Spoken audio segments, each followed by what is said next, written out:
Celeste is a game about many things: determination, mental health, overcoming your fears and self-doubt, but more importantly, berries. As you climb Celeste Mountain, there are all sorts of berries for you to collect, and whether it's to impress your friends or to 100% the game, they are worth picking up along the way. Although there is more to these berries than meets the eye, so let's have a look at the wonderful world of berries. There are three main types of berry in the game: red berries, golden berries, and the moonberry. The game has 202 berries in total. 175 of those are red berries, 26 are golden berries, and 1 moonberry. Red berries are obviously the most common and are spread throughout the chapters in the game, although only in the A sides, and there are none in Farewell and Reflection. To collect a red berry, you might think all you have to do is touch them and then land back on the ground, but actually it's a bit more complicated than that. According to the game's creator, Maddie Dawson, the berry has to feel safe before you can collect it. Take this berry in Summit. When I collect it here, the berry will follow me, but it won't collect. Even if I dash to this platform, the berry still won't collect. It will only collect when I have made my way through the whole of the room, past all of the obstacles. Then it will finally feel safe and collect. If I die before I get to the end of the room, I will lose the berry and it will go back to where it was at the start. There are some things to remember when searching for berries as well. While many are hidden in plain sight, some are tucked away in secret rooms or hidden behind blocks. One interesting giveaway you may not know about is that berries will always make a sound, and give a subtle visual effect like this one in Golden Ridge.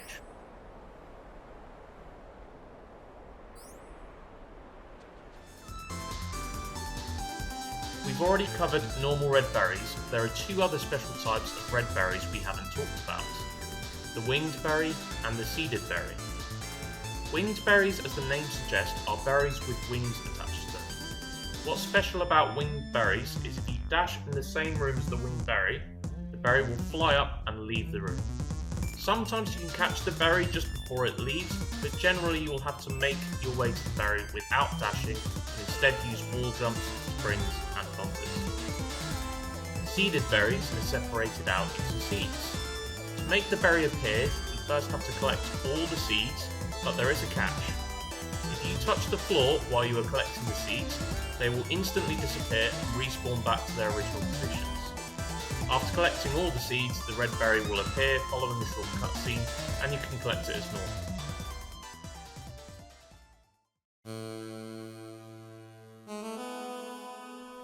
Golden berries are unlocked after completing all of the game's B-sides, and are much rarer and harder to get than red berries.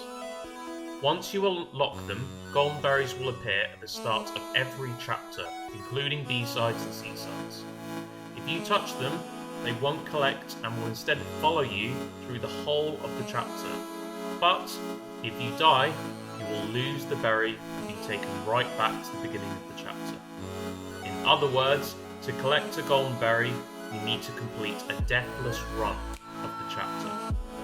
This makes golden berries incredibly challenging to collect, and makes the achievement of collecting all 202 berries very impressive indeed.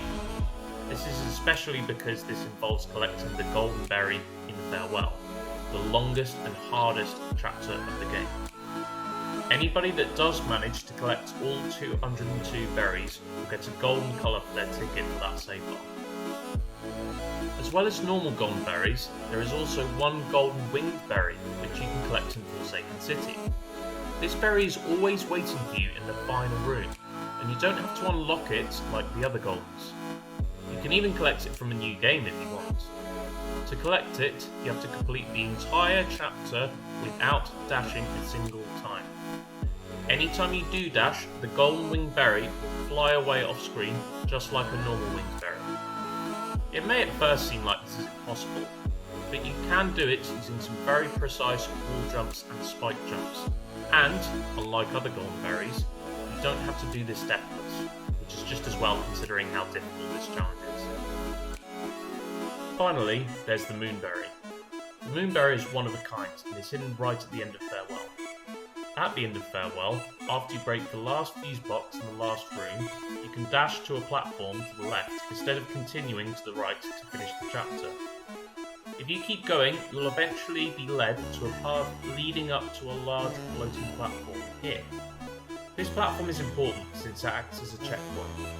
If you die at any point before reaching it, you'll go all the way back to the beginning of the room, which is one of the longest rooms in the game.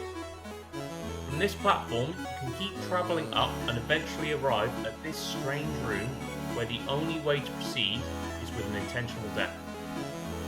After that, you need to get to the end of another long room where you have to rise up to the top using the jellyfish and up dashes, finally leading you up to where the moonberry is, and also a badline ore allowing you to finish the level.